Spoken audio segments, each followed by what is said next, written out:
All right, we are going to go ahead and get started. So thank you for joining us. This is Introduction to Artificial Intelligence, IBM AI Education powered by MindSpark Learning. If you don't have a piece of paper and something to write with, please grab that because you will need that for our first activity.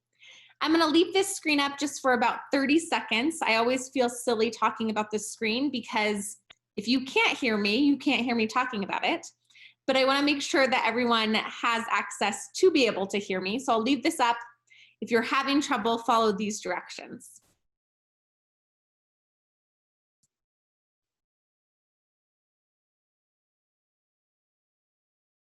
All right, a couple logistical items before we get started. If you have the ability to turn your camera on, I'd love to see your face. It makes it more interactive and more engaging. So go ahead and turn your camera on if you're able to. And then you will be automatically muted. So please feel free to ask questions, to unmute yourself. But really, we just keep you muted to eliminate some background noise. If you have any questions throughout today's session, please message Victoria is my colleague today. Please message her. She's happy to clear up any questions, both from the tech side and from the content side. And then if you have very specific questions around content, we'll have time at the end to go over those. My name is Kiki Huckabee. I'm the Senior Director of Innovative Practices at MindSpark Learning. I'm super excited to be here with you guys today. This is a quick 30-minute spotlight to give you a little taste of what we do in our online institutes with IBM Education all around artificial intelligence. So I'll talk about more of these offerings that are free and available for you to kind of do at your own pace. So we partnered with IBM a year ago to create these courses, these online institutes is what we're calling them, because they're much more interactive than webinars. But basically we partnered with IBM because they are leaders in the AI space. We are leaders kind of in the education space. And so we partnered together to create these institutes to really bring artificial intelligence to content teachers across the board, so K through 12. So we have a list of online institutes that you can engage in. We'll talk about those a little bit more at the end. But we are going to get started with a social credit score game. So different than your normal credit score. This is a social credit game. So you will need a piece of paper and something to write with for this activity. And this is something the Chinese government plans to roll out this year. There have been several cities that are already piloting this system. They have been since 2018. And social credit scores will be determined through an AI algorithm that pulls data from government agencies, social media, GPS location updates, criminal and traffic records, and other areas. And so this is something, again, that's launching towards the end of this year.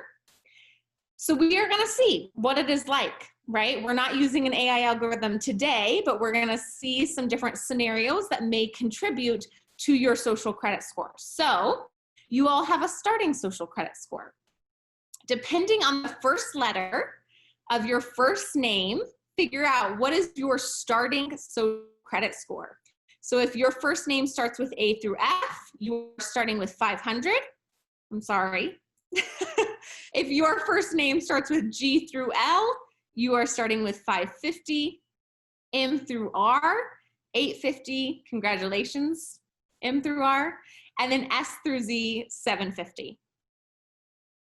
So write that down on your piece of paper. What is your starting social credit score? So mine would be 550. So I'm going to write that down on my piece of paper. That's what you're starting with. And then I'm going to give you some different scenarios. And based on this credit score, you are going to add, subtract, or stay the same. Okay, so we're going to do the first one together. Here it is. It says, oh no, your child is sick and you need to go to the ER. If you have 850 or more points, you're in luck. If you have less than 850 points, you wait for hours, staying overnight in the hospital, causing you to be late for work the next day, and you lose 10 points. So if you're blue, you're staying the same. If you are red, orange, or green, I'm sorry, but subtract 10. So red, orange, or green, subtract 10.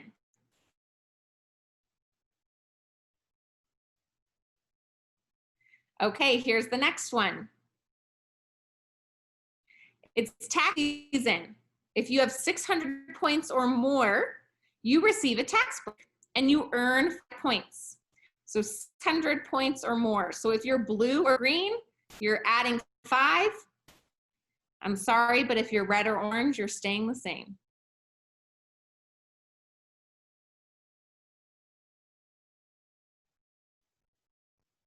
Here's our next one.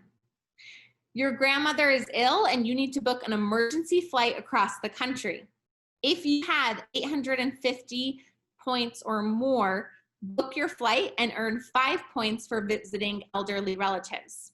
If you have less than 850 points, your flight reservation is denied and you lose 5 points for not visiting your relatives. So 850 or more, add 5. 850 or less, subtract 5.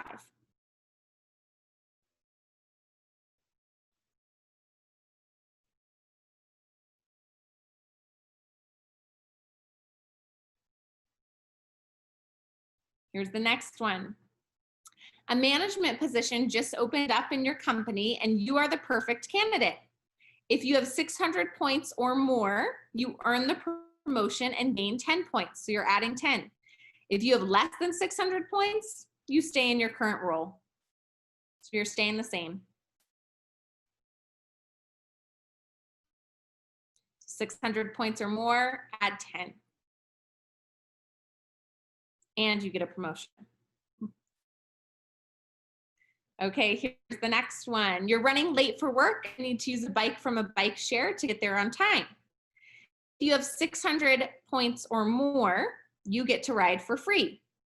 If you have less than 600 points, you arrive at work late and lose 5 points. So you're either staying the same or you're subtracting 5.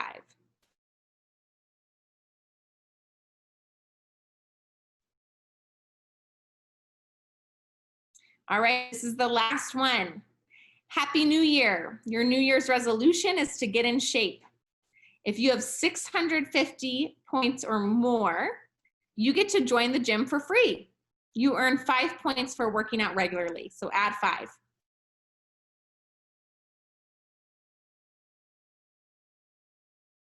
All right, go ahead and add up your total score. Total score. What did you end with? So let's see, type into the chat, type in the color associated with what you started with, and then what was your final score? Let's see where everybody ended.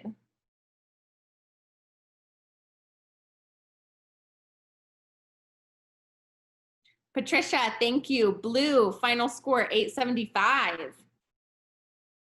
Angela started with red, so 500, started with 500 and ended with 440.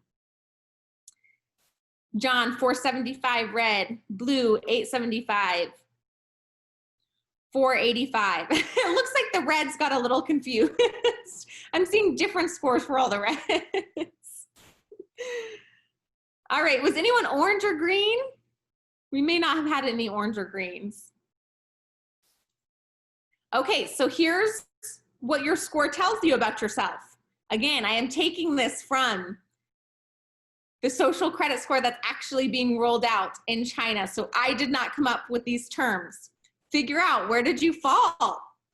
So if you ended with 850 to 1,000 points, so those blues, you're considered exceptional, an exceptional citizen.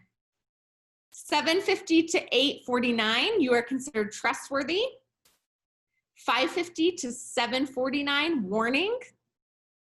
450 to 549, untrustworthy. And if you scored lower than 450, you are blacklisted.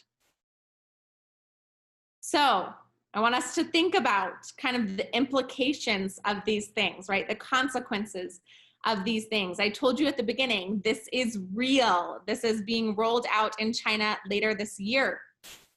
And citizens can gain points by doing things like donating blood or money, engaging in charity work, praising the government on social media, and helping the poor. Citizens can lose points by not visiting one's aging parents regularly, cheating on online games, insincere apologies. I'm always curious to know what makes, would you test that, right? Insincere apologies for crimes committed, or spreading rumors on the internet. So what I want us to think about now are these questions. How does this exercise make you think about AI's impact on our world? So again, this system is using an AI algorithm to give people a social credit score. What ethical considerations were brought up? What biases can you infer exist in this social credit algorithm? And then what do you predict the world would be like in 10 years if we continue to exclude computer science education from standard core curriculum? Okay, so think about some of these questions. Angela, yes, you're considered blacklisted. Yeah, started off in that red phase, right? So I want you to think about these questions. We're gonna pop them into the chat for you. And we're gonna put you into a breakout room. So you're gonna be in a breakout room with about 3 to 4 other people. And we're just gonna give you 3 quick minutes to talk through some of these questions, okay? What did this bring up for you? What biases exist in this? So just 3 minutes in breakout rooms, and then we'll come back together and we'll share out some of our thinking.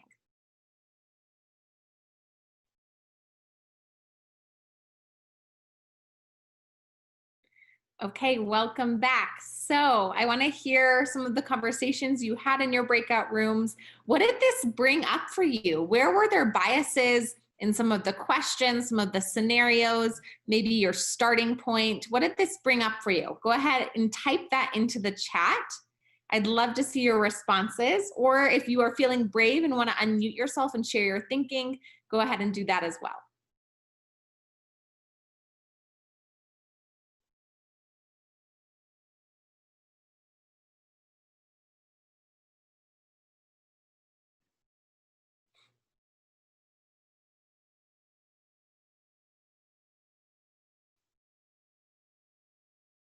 Joy, thank you for sharing. So Joy said, need for character development of programmers to eliminate programmed biases. Yes, so thinking about the people sitting at the table creating these algorithms, but also the data that we provide, right? What bias lies in our data. I love that, Joy. Thank you so much. It's a bit scary for me. Yes, I would agree, right? I told you that this is something real that's being rolled out. So yeah, thinking about the implications, and definitely one for me that always stands out is the scenario that says, if you have enough money, you get to go visit your relatives and then your social credit score increases. But if you don't, you lose points on your social credit score. So what it's doing is it's just creating a farther gap, right? Angela says, if you are at the bottom, you stay at the bottom with a little or not a chance of changing your circumstance. Yes, absolutely, Angela. Thank you for bringing that up. When you started off in this red phase, all you did probably was subtract, right? You never probably got to add any points. And so you just continue to get lower and lower. Angela, I see your hand raised. If you want to talk. Okay. So what I was saying in the group that I was in, that I think is critical, because I've already taken the MindSmart AI classes and they were really good. But I've also gone and taken the Harvard CS class, and they did not focus on ethics and computer science. They considered that to be, oh, that's nice if you teach that in your class, but it's not part of our structure, which to me is a recipe for disaster. Yeah, thank you for sharing that, Angela.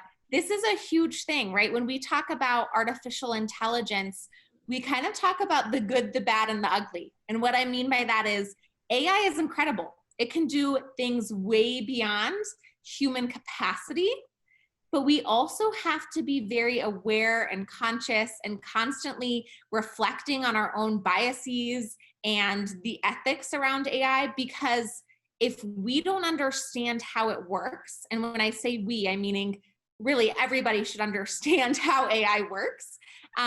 If we don't understand how AI works and we're not questioning and being critical consumers and critical thinkers, then we're actually perpetuating a lot of the inequities that already exist in our system, because we're using data that is inherently biased. And we also know that in this field, there is a lack of diversity. And so if we have one group of people making decisions that are supposed to be for our entire global population, right, but they don't represent our global population, then there's huge issues with that. So thank you for bringing that up, Angela. So we like to talk about the good, the bad, and the ugly, right? There's lots of good things that AI is doing, and there's also things that we need to teach our students, because they're definitely going to be the ones consuming a lot of these AI algorithms in different ways, how to be critical consumers, how to ask questions and be curious. So in the chat, you will have a Mentimeter link put in there, and I want you to go ahead and click on that link and answer this question. How do you use artificial intelligence in your everyday life? How do you use it in your everyday life? So click on that Mentimeter link and type in your thinking.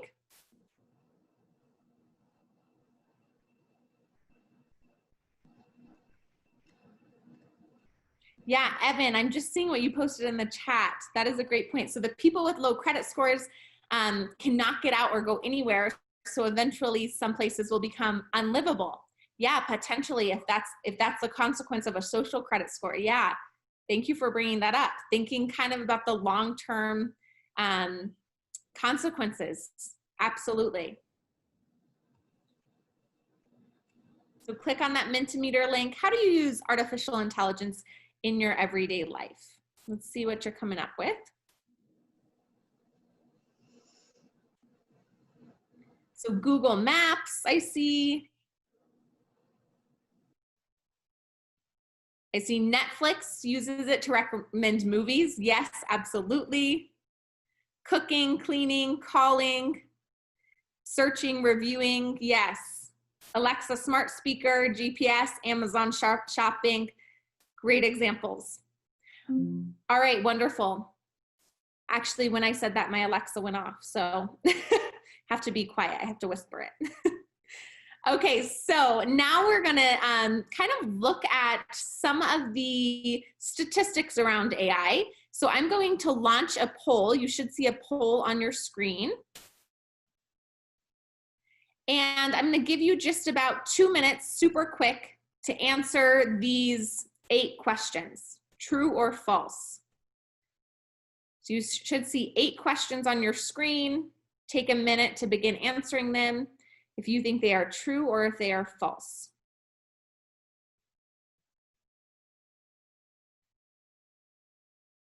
Does everyone see the poll okay? I'm seeing 1 person answering so far. Joan, did you have a question? Are there only 3 questions here? There should be 8, so you may need to scroll through the poll. Yeah, I'm having trouble scrolling. I can't scroll. Oh, there we go. Okay. Okay. Thank you, Joan. Okay, thanks.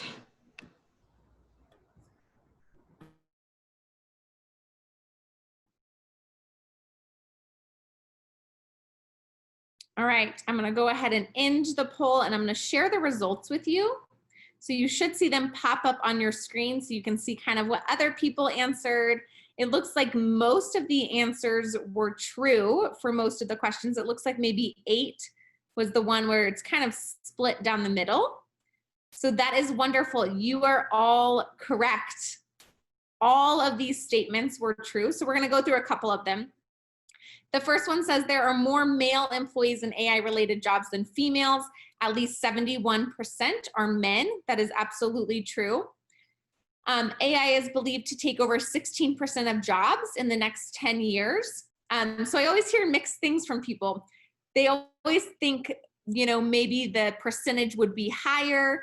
And that is really probably because AI is also predicted to create new jobs. So although it's taking over jobs, it's also creating new jobs. AI bots are suggesting products while we shop. Yes, I'm sure that we see this all the time, right? You look up one thing and then all of a sudden all of your ads are things associated with that company, or maybe it's a very specific type of shoe or something like that, right? AI-based self-driving car market is expected to reach $127 billion. Yes.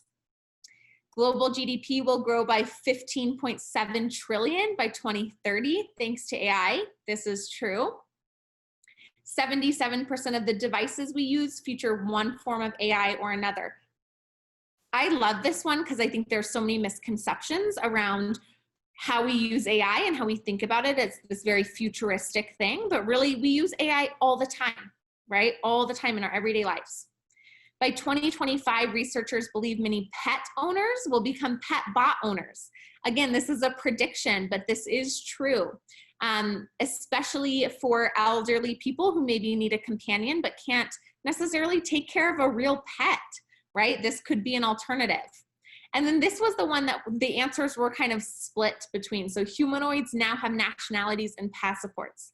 So there's one humanoid who has citizenship in Saudi Arabia, and that is Sophia. If you have not heard of Sophia, definitely look her up. It is extremely interesting. But thinking about, you know, what makes somebody a citizen? Again, diving into some of those ethical questions.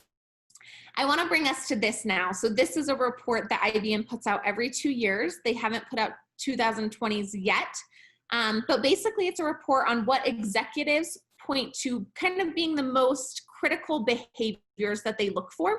They call them behavioral skills in students. And what's interesting to highlight here is that you see from 2016 to 2018, behavioral skills have moved to the top and are becoming more and more relevant in today's workforce. And so what I've done is I've outlined the first 7 here for you. So again, IBM's behavioral skills, this is from 2018. The things that they said were most important when hiring new individuals. And then we also use the World Economic Forum, and they call them employability skills. And these are their top 7. And this one's from 2019. And what's interesting about these two things, whether we're calling them employability skills, behavioral skills, is they're basically saying the same exact thing, right? Students need to be agile. They need to collaborate, communicate effectively. They need to be critical thinkers and problem solvers. And these skills are actually becoming more important than technical skills. And someone brought this up in the chat earlier, is we need to prepare our students to be curious thinkers, to be critical consumers, and to really ask these hard questions, to understand not necessarily how to program AI systems, but to understand data and how AI systems work. And what these connect to are computational thinking skills, which oftentimes we talk about in computer science, right? The importance of debugging and persevering and collaborating.